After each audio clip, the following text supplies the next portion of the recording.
Well, welcome again to Third Phase of the Moon, and we're really happy to have, again, Professor John Searle from the UK. We uploaded a video this past week or so in regards to his free energy device, and the comments that came in were explosive. The video went viral. People really want to get more information, and we're really happy to have Professor Searle with us. Thanks again.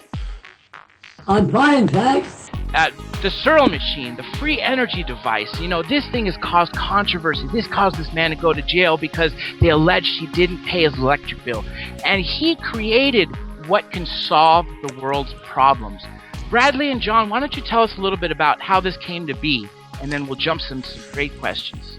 Well, I'll take the lead there. First of all, John was never arrested for stealing anything. He never stole anything, and we'll let him fill in the blanks to clear up for your audience what that was all about. Essentially, it was a battle between he and the electric board over some missed wiring in his home. And John will be able to explain that as well. What he did, which is so extraordinary, is come up with a device that takes advantage of the rare earth material in that he harvests the electrons from the outer valence. Now, that's not very difficult to understand. If you look at an atom and you have a shell with electrons in it, out on the very top shell of any of the rare earths are spare electrons. And we know that electrons comprise electric current, which runs everything electric all over planet Earth. This man in 1946 configured from his dreams a device that is able to harvest and convert those electrons into usable electricity. John Roy? Yes. The device itself really is, well, when you look at it, it's so simple. You've got 3 plates, they're circular rings, and between them run a set of rollers, and these are always in constant motion. You never stop them, because there's no reason to stop them. The beauty of this is there is technically no noise that you get from a normal generator, because the rollers actually float like two-thou off the surface of the plate. They can never fly off, as the experts kept saying they would. And again, the thing is, because it's not burning anything, it is really clean. There's nothing about it that you could say is dirty or pollution. It is probably the most cleanest device outside of solar cells and wind power, the cleanest unit ever produced by man. Its advantage over the other machines is that it produces a very, very heavy negative charge, which is good because it cleans the air pollution, it makes you feel good, it improves the oxygen, and of course, if you get hurt, it helps to heal the damage very quick. And I'm talking from experience. Your machine, your device, you've created a couple. I know you've created this levitation device, which had a little incident that blew upon a roof.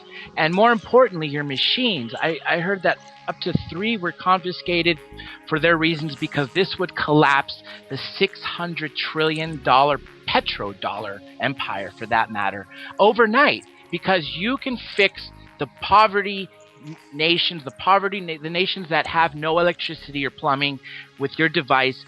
We can all have this free energy without burning our fossil fuel, and it's being suppressed. We need to get this out there. John, what's it going to take for us to build it?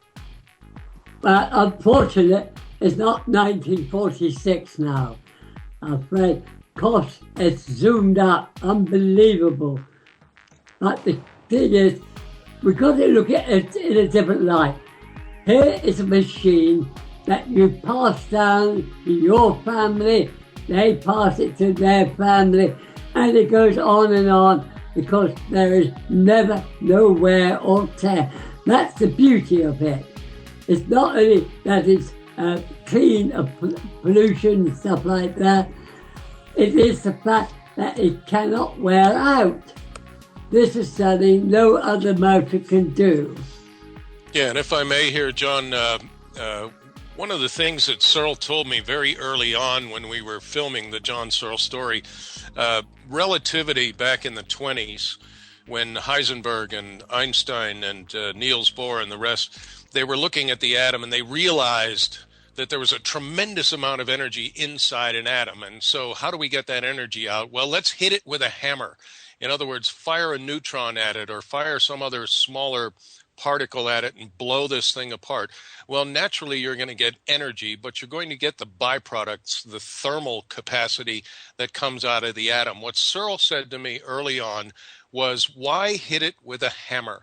Why not influence those electrons with a magnetic field, what he calls a magnetic flux, and induce those atoms to come out through magnetic flux? Is that about right, John Roy? That's correct, yes. It's an astounding thing to not blast apart the atom, but to induce the atom to give you the electrons necessary for flowing current.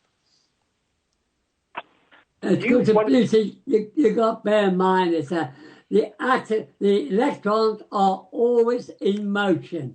They are obviously oscillating, but they also have a habit of spinning. And this is where the magnetic flux line wins, because if they are moving constant rate and they're tending to spin, they tend to flip around that particular flux line, just as it's a copper wire. And it will spin around there and speed up, and the force is pushing it outwards. So it will pass on, and it obeys, of course, the laws of Newton.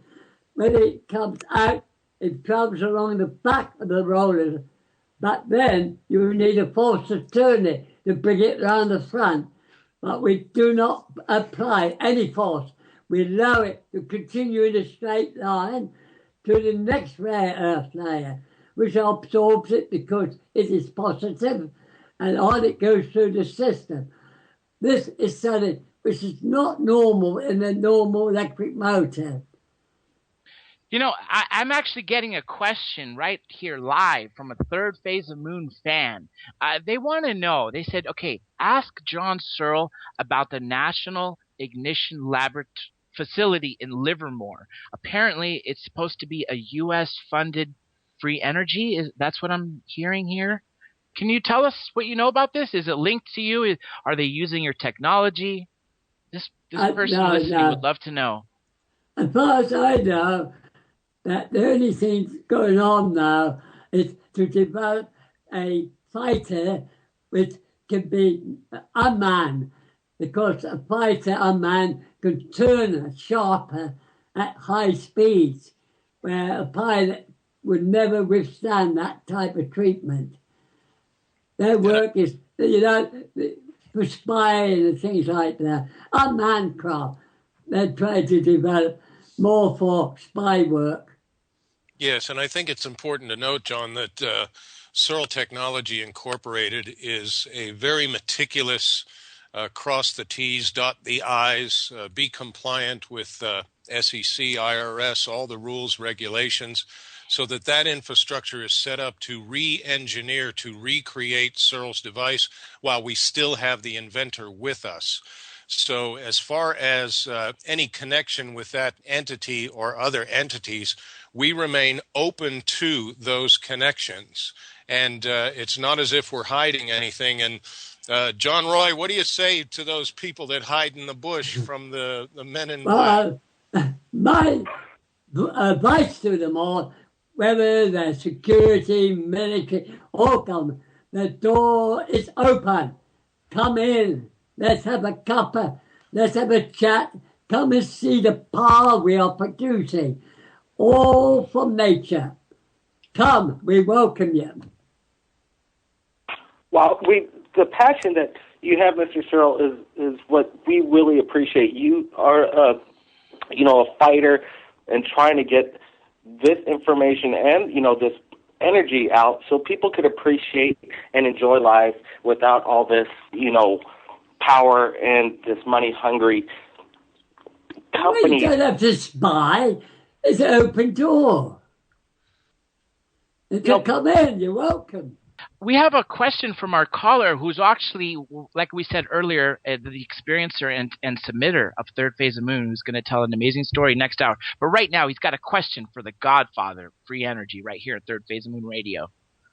Joe, take it. Yes. In regards to the magnetic flux, the process that goes, of course, I, like most, was always under the impression that the smashing was the hammer, if you will, was always necessary. Or maybe it just wasn't myself thinking that there were other possible ways of doing this. But through this process, is there any manipulation to the nucleus of the atoms? And secondly, are we then creating monatomic elements? Is that a possibility?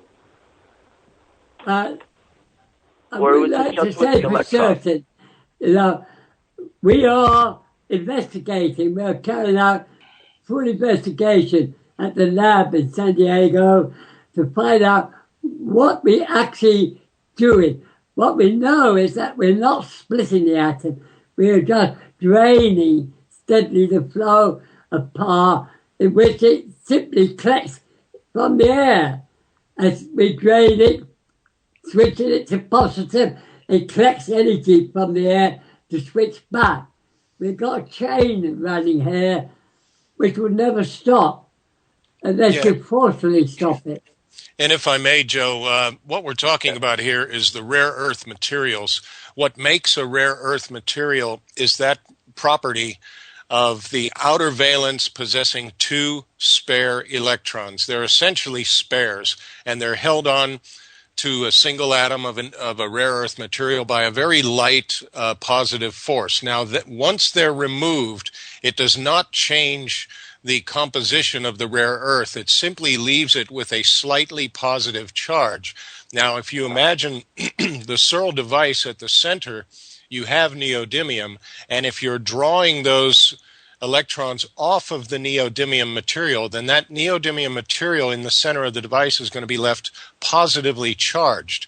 Now, electrons in the ambience around the device, whether it's in the form of static or heat or sun radiation or beta decay, are going to seek that positive area, and they're going to begin to flow in and replenish that neodymium. Now, if you take it a step further, if you're going to peel off electrons and go into the world of alchemy, that's a completely different situation. All we're doing here, and all Searle did, was to recognize that there were electrons available in rare earth materials.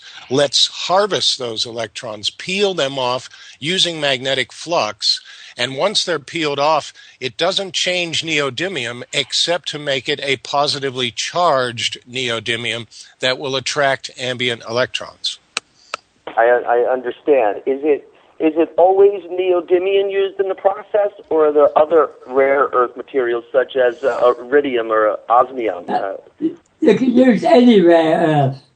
The higher up you go in the number, the greater the force is, which means the energy can be made smaller. The higher the number is, the smaller the size of the energy need to be. Everybody's using element 60 because that was what was used in the 40s. So they all want to use the same material at this stage of the research. Of course. That makes sense. Thank you very much for clearing that up. It's a very, very interesting and profound theory. And I wish you luck. I wish you luck with your energy. Mr. Lockerman, can you tell us what's new and what's going to be coming soon for the Searle Group?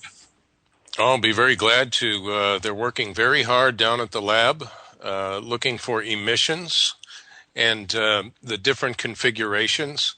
The situation down there is difficult in the sense that we are trying to re-engineer and recreate Searle's device.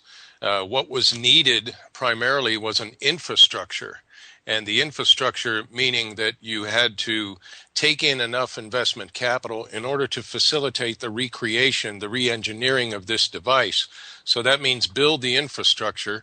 Once the infrastructure is built, then of course you can legitimately, legally, and in compliance with federal and all regulations, take in enough capital to get this job done. So that we've done that with a modest amount of success. But like I say, it's a modest group of people who are dedicated and moving forward as best we can with the resources that we have. John Roy, you want to comment? Yes. I wish everyone to understand the effigies made in the 40s were made by hand, not intended for mass production, but just to experiment to please some old age men who wanted to see what I could do. Today, we have a big problem, which I forecast so many years ago would happen. We have pollution, which they laughed at when I was talking about it in the 40s. But it's here. We have to do something quick. We cannot make one effigy every 3 months. It's impossible to meet demand. We have to redesign and try to find the best way to do it. I believe the system I put forward we should develop is the quickest way we can produce effigies. And if we can produce one every 5 seconds, I could be happy. Free energy topic is very controversial. People are calling in from around the world right now. They want to ask questions for Professor Searle, and this question is coming in all the way from Brisbane, Australia. Kordell Delo is here. Kordell, welcome to the third phase, and do you have a question for Professor Searle? Yeah, I do. All right, go ahead, and thanks again. So with the free energy machines, I've always seen a lot about them, and I've always just wondered what force does it use to actually generate the energy? Well, it's in the rare earth. You do not have to use any outside source of energy. The force is there. The energy to feed it is all around you. There's all this wasted energy we're wasting, all this pollution containing energy within it. The machine will put it in, compress it, organize it, then they'll come up in negative pairs. One much higher charge than the other. One will go right, the other will go left. In the process, it releases the electrical charge. And we're not destroying the atom in any way. Yeah, so it basically follows on with the law that energy is not created nor destroyed, it's only rearranged. Yeah, you rearrange it, you charge up, and you just release it. You burn nothing. I don't see why you've got to burn things just to get energy. Oh, you don't, no. There's many ways that can be used, such as the one that you've presented. Yeah, Kordell, Bradley here, if I may. What we're taking advantage of here is the ability of the electron to move.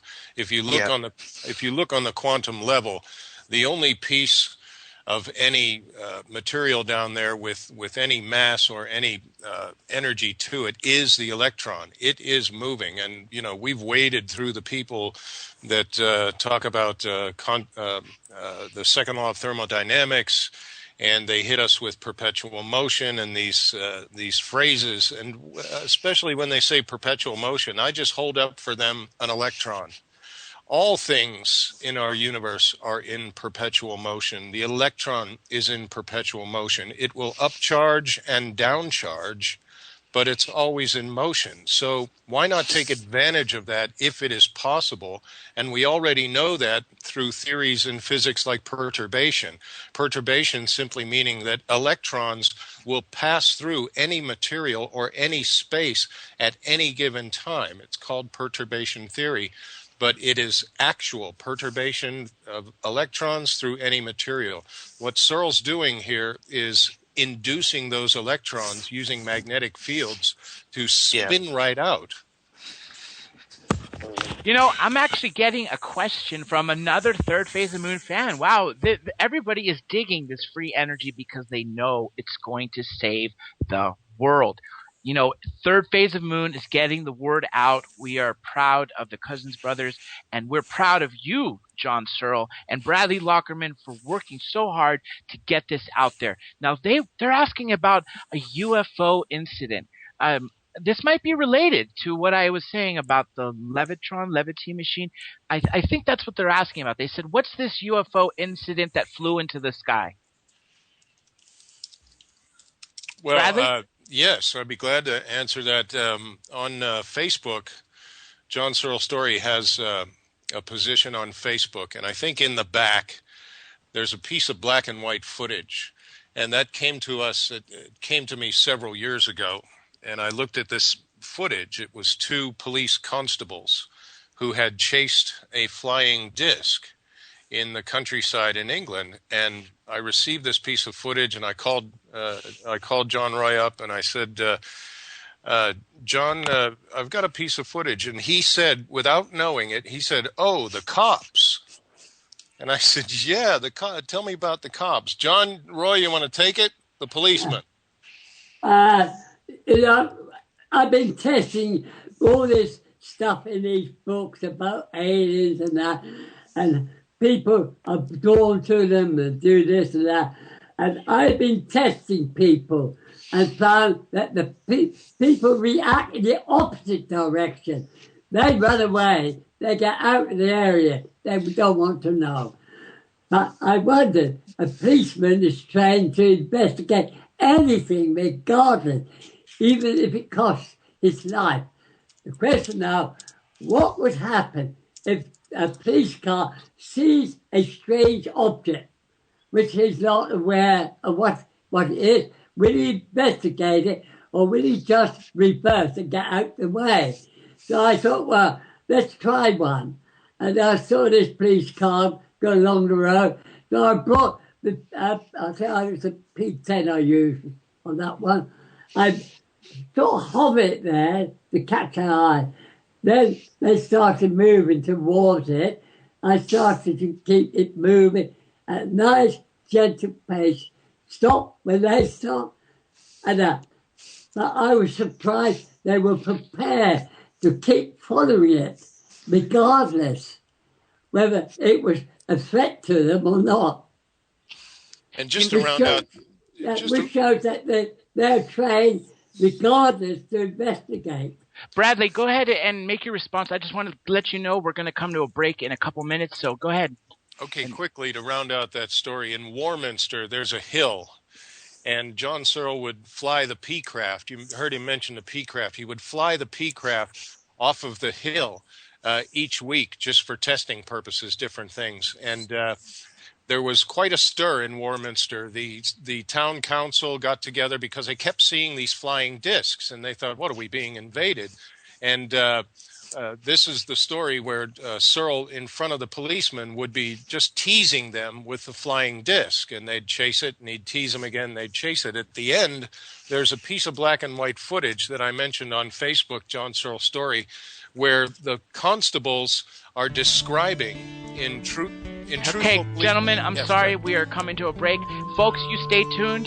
2 quick minutes. We'll be right back to Third Phase of Moon Radio. Welcome back to Third Phase of Moon Radio. We are researchers on a mission for the quest for the truth. We have an amazing show today. Of course, we got Blake Cousins and Brent Cousins on the phone. We got the godfather of free energy, John Searle, and Bradley Lockerman, manager and of Searle Group. He's the man who's getting everything together. We also have a contactee on the phone who's going to be speaking in hour 2, and we have someone else calling from Australia. He is actually a submitter. And briefly, Kordell, you had a little experience and you sent a video to Third Phase of Moon, which is going to be featured in our upcoming book. Can you briefly tell our listeners about the story before we get back to Searle? Because I got a burning question for you, John Searle and Bradley Lockerman. Yeah, well, basically, as you know, if you've watched the video on Third Phase of Moon, it was a metallic spherical unidentified object in the sky. And it was as I was at a friend's house proceeding to the backyard or going out there. And just before we got out the door, I noticed it in the sky. So I pulled my camera, which was the iPod, out and took the image of it. And basically it sat there for a few seconds, but then it proceeded off to the left and just basically took off at speeds that I wasn't able to get a video of and switch it onto video mode. But yeah, it was quite one of the most amazing things that I've probably seen, and I haven't seen anything like it again. You know, it is an amazing picture. It shows clearly a saucer. It's at an angle. You could see it's a dome-shaped craft. Anyway, it's out there. You're all going to see it. But right now, we're going back to – thank you, Kordell. We're going back to John Searle and Bradley Lockerman. Now, we talked before we went on the air, Mr. Lockerman, about the law of squares. Now, we in our society are taught that linear thinking is best. And that's wrong. That is not how our brains are hardwired. And apparently we teach them the wrong way. Can you explain why people have made so many mistakes when 5,000 years ago such wisdom and third dimension thinking was used and it's not now, and why the law of squares is so important? Yeah, I'll take that this way.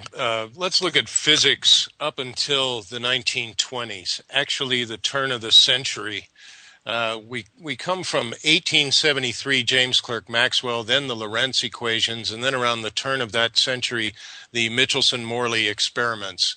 Now, they provided a set of data that really enhanced physics as it was known at the time. 20 years later, we find E equals mc squared, which is general relativity, and that I view as a branch off of physics.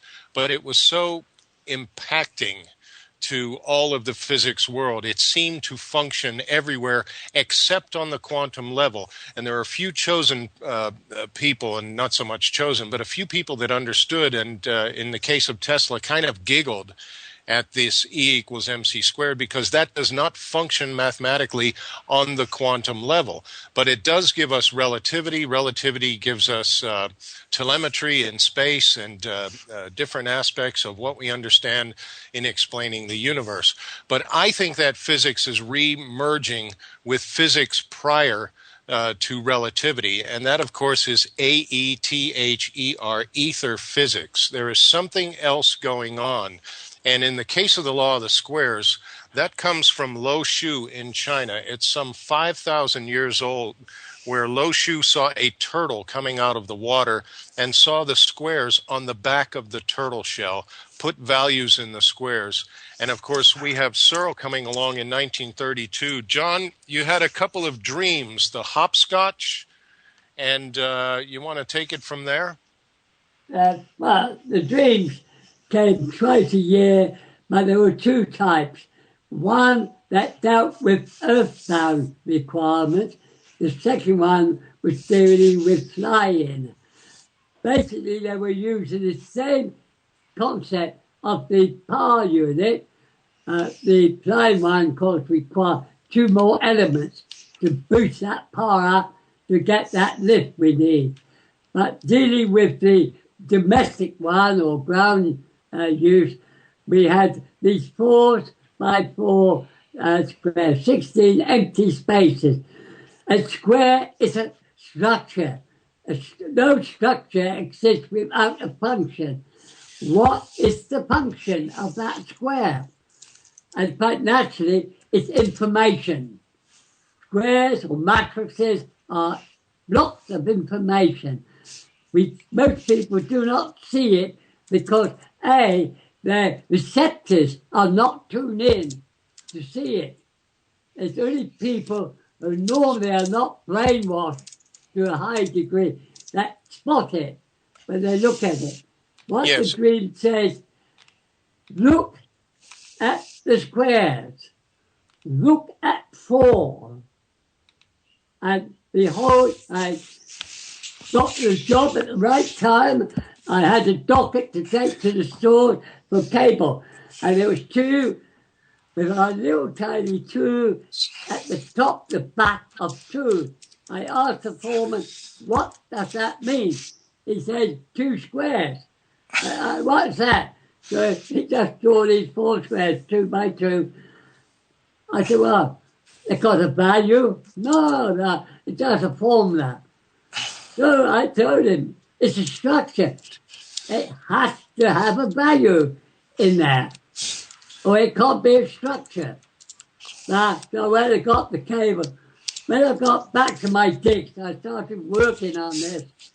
I basically found that square tree, you could reassemble it so it gave a uniform output.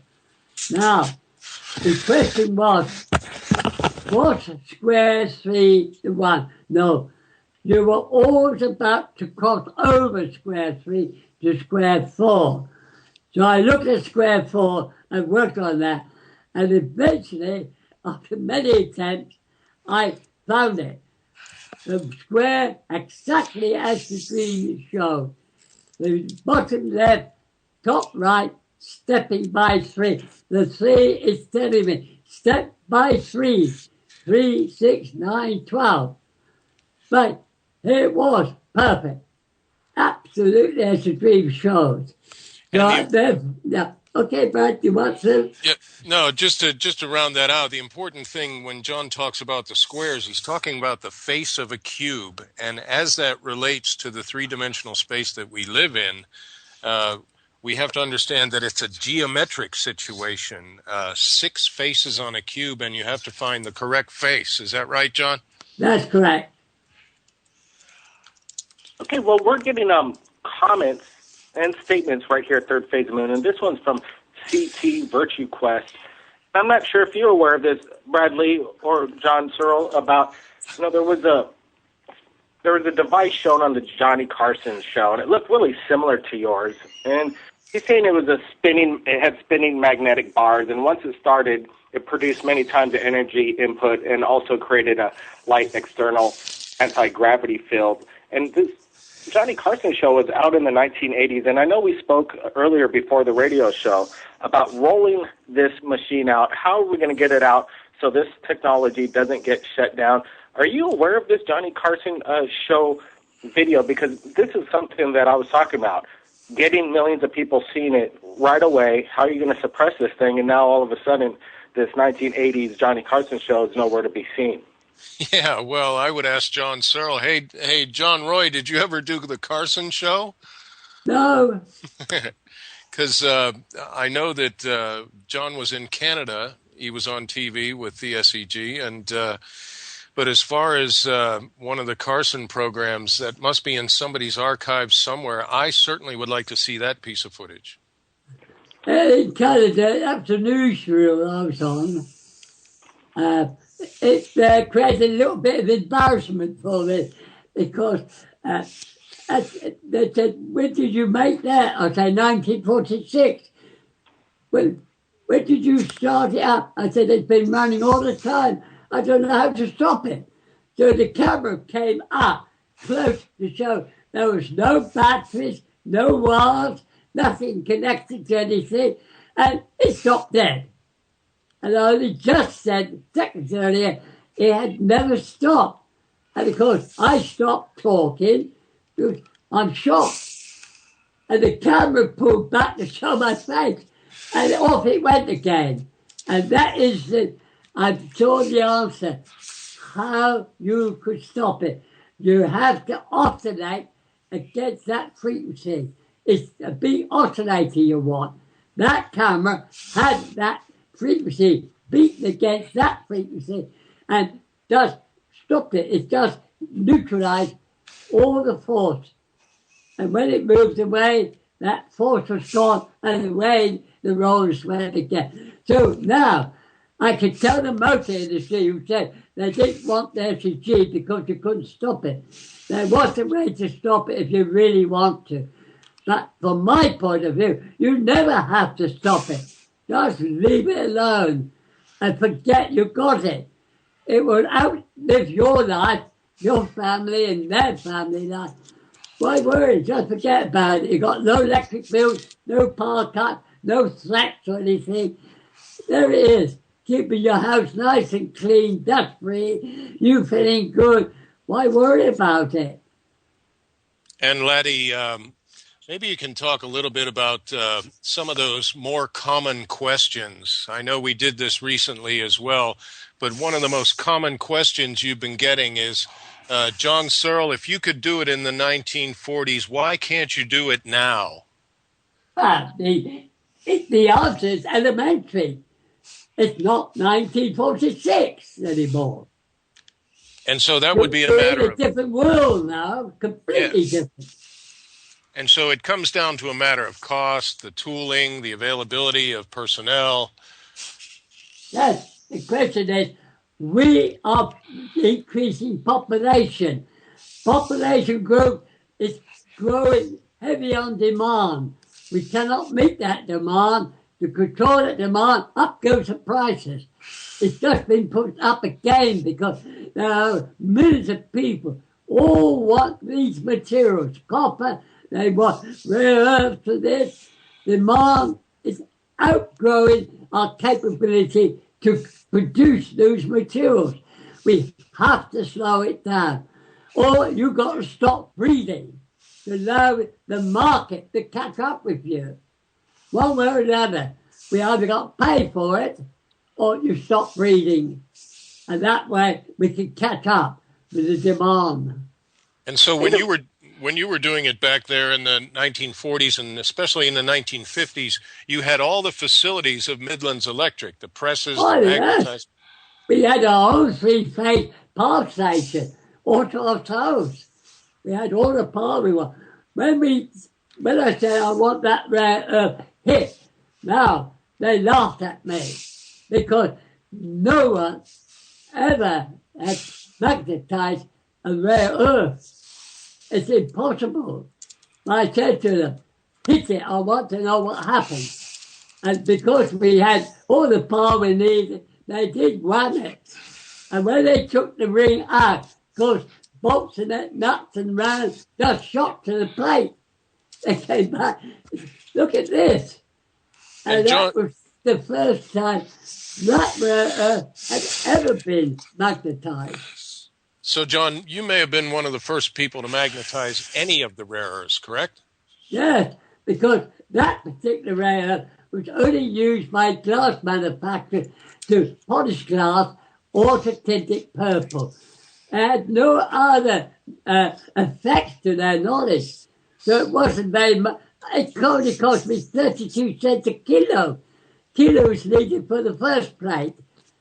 That's how cheap it was. You get me a kilo today for 32 cents. You can't.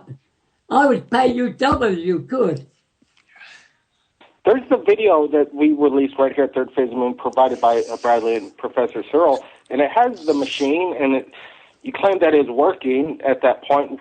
What happened to the machine?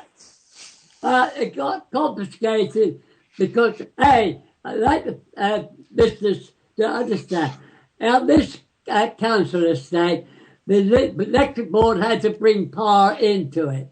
Therefore, they obtained what we call the supreme right to service every house with whatever electrical appliance they use, do the repair, and supply the electric.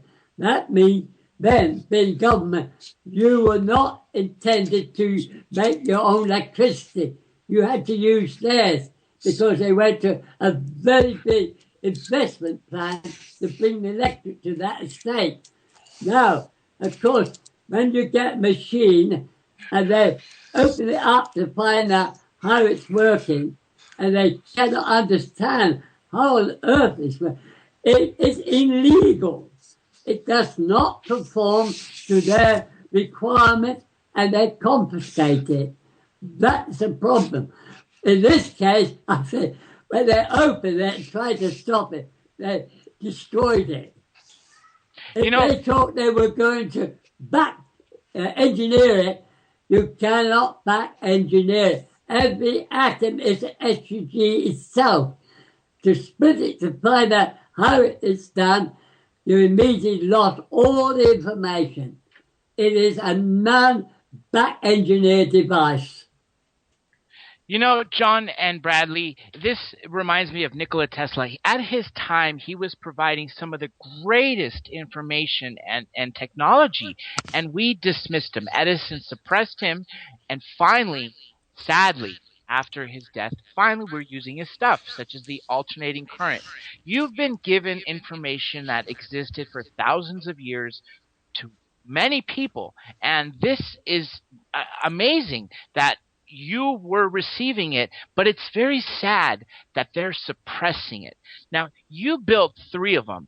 Dr. Greer showed your device in the movie, and he claims that these devices are not being built yet because they're suppressed when they're confiscated, but nobody has a working machine right now is what he claims, and anybody who claims they have one really doesn't or isn't close to one. You are different because you have built 3 of them, and you mentioned that they were confiscated.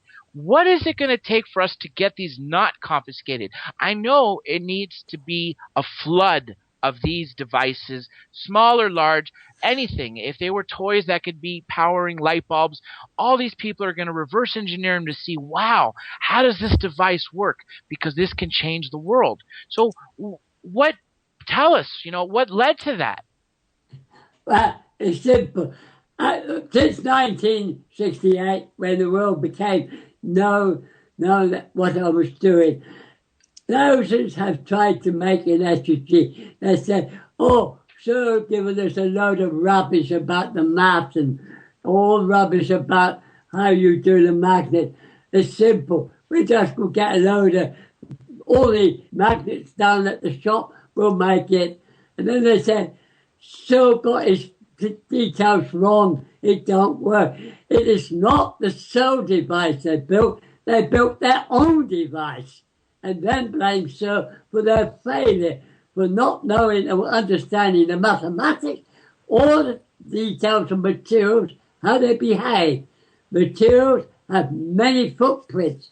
We have to learn what footprints are the best we need to use. That's all I've done. I simply sat back, followed the degrees, and got the results. At first, of course, it took off, and we couldn't solve why. I gave it a body. So it became the IGBS, we call it today. But when we look at it, nothing on the first time was there any information. Scientists said the rollers would not stay on the plate. If they did, they would fly off if you tried to move them. And that's all they've been saying right up to the present day. At our lab, we show you that the rollers, and they're not light, do stay on that plate. They will stay on regardless what speed you just make them rotate. It doesn't matter. It's like the Earth and the Moon. It doesn't matter. Where the Moon is free to shoot off, if it requires to, the rollers can't, because they're controlled by 2 types of forces. That is why I'm always standing in square 2.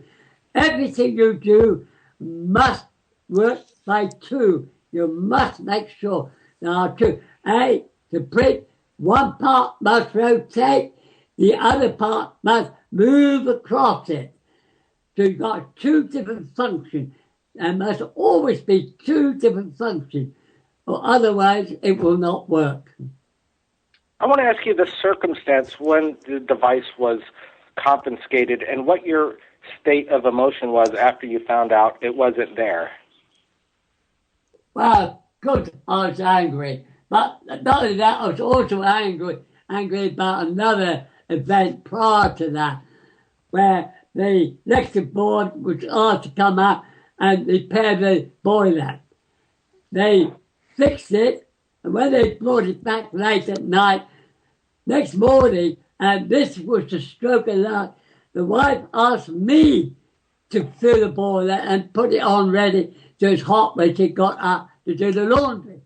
If she hadn't asked me, when I came back, I would have found a dead one, not a live one. I filled the boiler, As I went to leave the room and turn on the switch, bang! Fuse box, everything just disappeared. The central light, wires, all went. When I got back home from work, the workman was just leaving. No electric. So I said, what's happened? Where's the electric? Oh, your 40-watt fluorescent light down there. 40-watt fluorescent. Go get your boss. You're not leaving this house till your boss is here. The chap where they got the boss, so he said, what's the matter? He won't allow us to go home. Why?